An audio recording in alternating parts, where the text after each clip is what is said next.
Okay, so today what we're going to be working on is we've got some damage to the front of the Volkswagen bus, some body damage. There used to be a spare tire on here, which you can kind of see for this location here. There used to be a nice big spare tire on the front here, which you've seen in some of our previous videos when we first started talking about this project. We have since removed that tire and we're going to be storing it in the back of the vehicle, not the front anymore.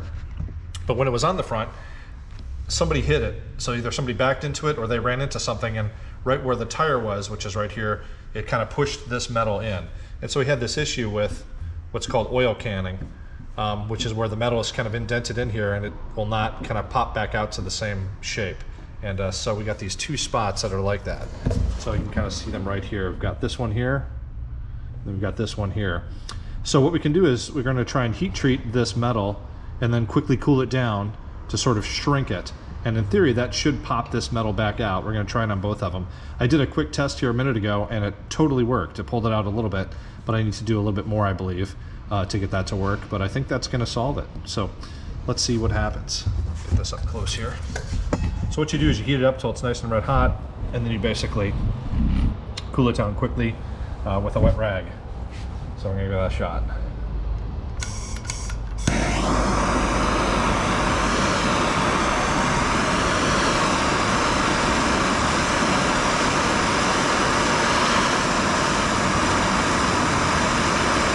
See it getting red hot right now.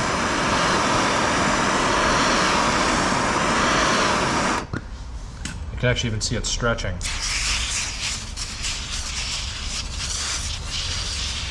You should hear a pop here in a second. Yep, there it goes.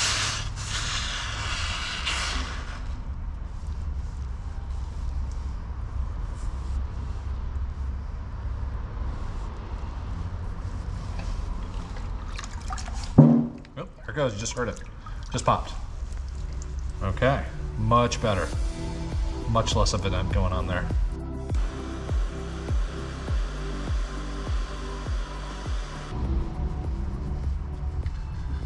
Okay, so I'm pretty pleased with that. And the reason I'm so pleased with this at this moment is because before, you'd be able to push on this and it would just totally flex in and out. And now it's not doing that. So I feel confident that I could put some filler on here to fill this and actually make it work now. But before, you would just push in and it would just go in and out, in and out. Now it's not doing that. So that's definitely an improvement. Same with this one over here. Yeah. Okay, hang on, I'm warming it up.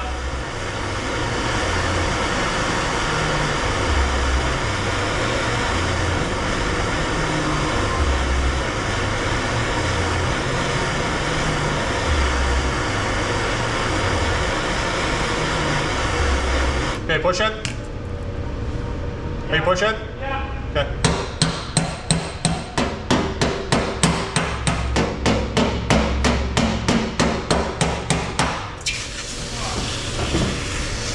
That's good. Is that too hard to get to? Seems like it's getting too hard to get to.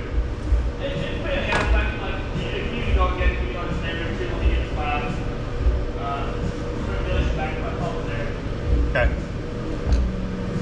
mean, it's definitely working. It's definitely bringing it out more. Okay, so today we're going to mix up some Bondo for the front of the bus. And it's a two-part mixture. So there's the kind of the Bondo portion, if you will, or the filler portion. And then there's the... Kind of looks like some mustard. It does. It's hardener. This is the hardener. So it's a two-part mixture. And yeah, it's funny as it looks like the color is almost the exact same color of the bus. Yeah. Which is totally bizarre. So we don't really need a ton of filler right here. So I'm not going to mix up a lot to fill these areas. So I'm going to sort of mix a small batch. So I'm just going to use like a wooden paint stir stick and just sort of stir this up a little bit. Okay. Yeah, chewy. It looks like sort of weird baby food or something. And just sort of roll it on this thing a little bit until it doesn't have a big blob or a drip. Okay. And then sort of do that, get it on there. Okay, something like that. Maybe just a tiny bit more. It smells delightful. That smells very nasty. Very chemically. Yeah, so I do that and I throw the lid right back on. And just do some light tapping of that on there. Just to make sure we don't get any debris or whatnot in there. Get rid of the smell. Okay, and then we've got our little palette of Bondo. And going to put, like, start in the middle and just work my way towards one edge of hardener, just like that. Okay? Cool. And so once you mix this together, it turns into, it starts a curing process, and then you have to sort of work fairly quick to get it on there and still have it be in a spreadable mode. So I start stirring it with the stir stick. Lots of different methods. So you have to do all this pretty quick. Well, I mean, somewhat quick. Once it's all mixed together, it's like I said, it's a chemical process, and it's going to start to harden. Okay. So you just don't want to play around with it forever. That's all. Okay. Oops. Oh, there's some streaks on this edge right there. Right. So we're going to basically just keep working that until we get it sort of all mixed together. Put a little bit on here, like this. Okay. Okay. And then our first coat is really thin. We're just really making sure that it's attached. So that's kind of what we're doing right now with this. Okay. Yeah, what about like these dripping edges? Like, Well, we're going to sort of get that. That's easy to get at the end as well. Okay. Once you're done. So yeah, so I'm putting a little more over here because I knew this one was sort of thicker. Okay, and you just want to sort of feather it out on the end, so apply more pressure so you get not a hard line, right, but a sort of smooth transition. It's actually quite hard to do because it starts to dry and then it just starts getting worse and worse. So it's sort of like once you get it sort of good, you just sort of stop like that. Okay. Okay. And then we're sort of done. Like that's all you're going to do at this point. Maybe if there's another little area here that you can sort of work on. I see some spots in there. Right. Okay, and that's kind of where you're going to stop. Okay, Okay. and then that dries pretty quickly, and so we're going to sort of scrape off our edge here. All right. Sort of get rid of this. Best we can. Okay. Yeah. That is really about it. Sweet. Yeah, and so we'll wait. Dries pretty quickly, like maybe 15 minutes. We could start a quick sand on it. Okay, wow. See where that gets us. That is very fast. So yeah, so we'll see what happens in that amount of time. Okay. But this is the first layer of Bondo that's on here, very light, and so we'll see how that kind of sands out. And I'm pretty confident I'll be able to get this to look pretty darn good with a minimal use of body filler. So stay tuned, we'll see how it kind of starts to sand out. And we've got a special treatment we're going to do for these guys, which I'll show you later. There's a way that we're going to put a piece behind there that'll allow us to kind of fill the hole without kind of constantly pushing Bondo in and through the center of that hole. So it's a way to kind of get it to fill solidly from behind. Anyway, stay tuned.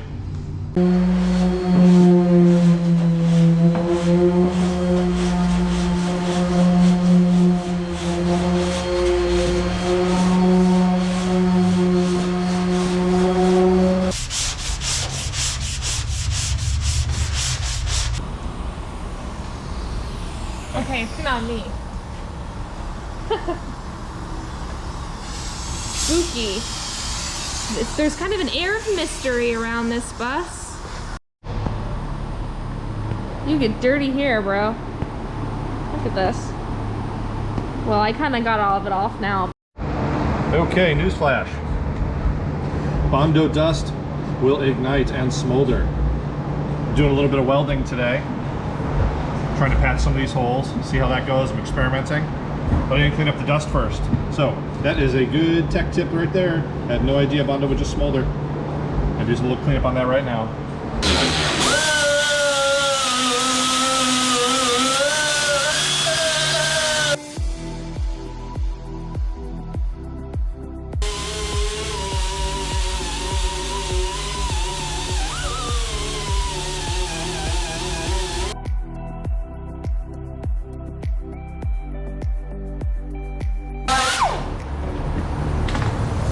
Well, it worked a little bit. Just a little bit. I'm gonna give it another try. Just trying to build up enough material there to fill the hole. So we'll see. Give it another shot.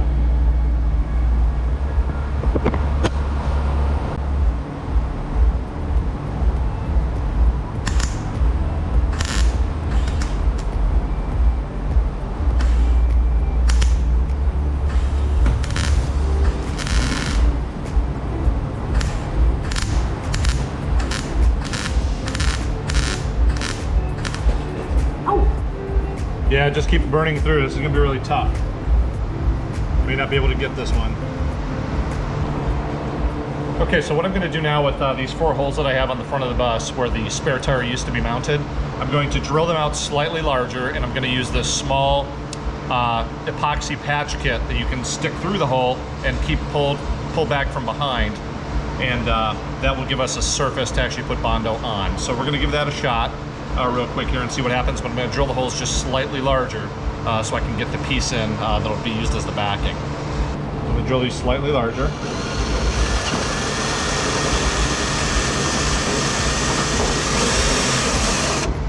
The unibit.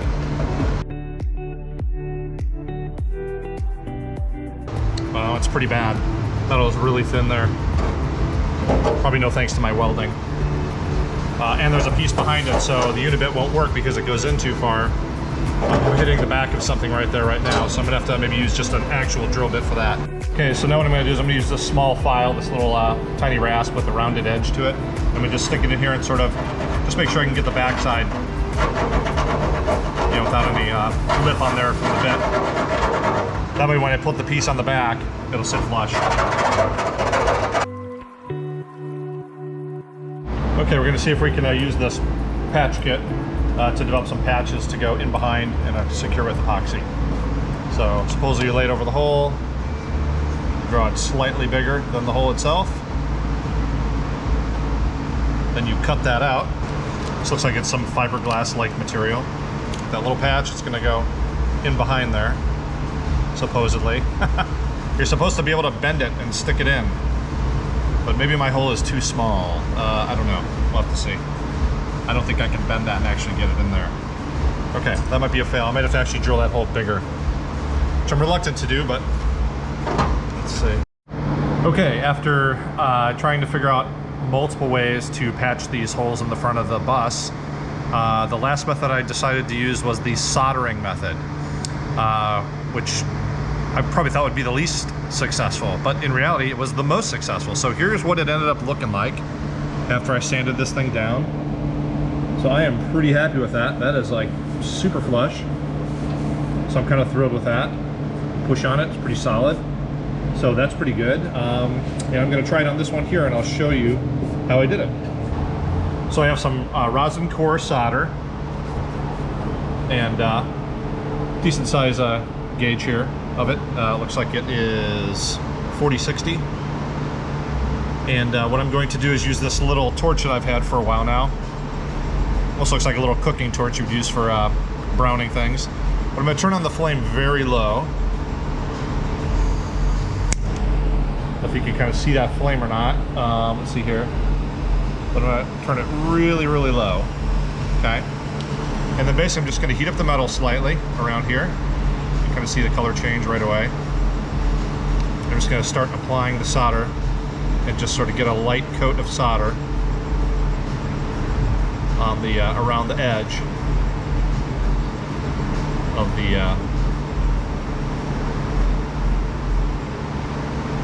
the fill hole here. Okay, just like that.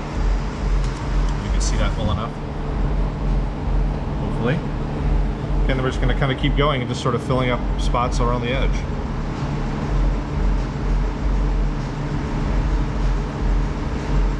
Have this flame on really low.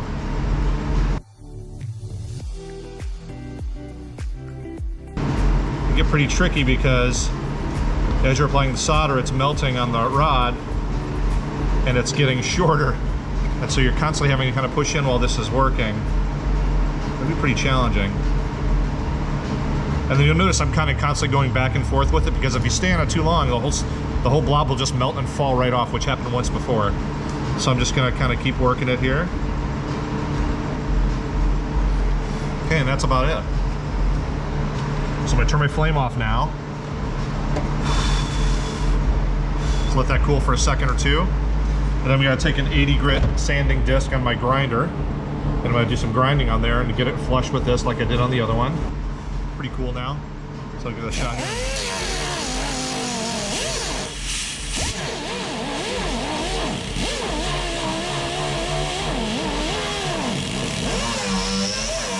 Freaking fantastic.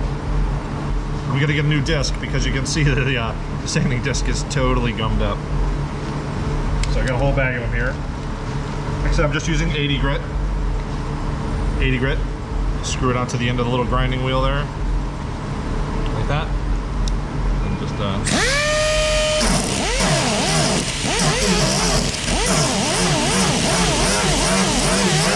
all right, fantastic.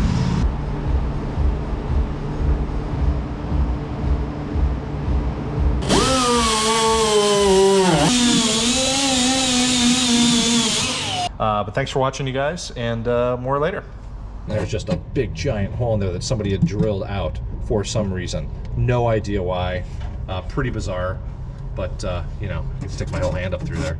So who knows, maybe we'll end up utilizing that for some wiring or something for the electric conversion.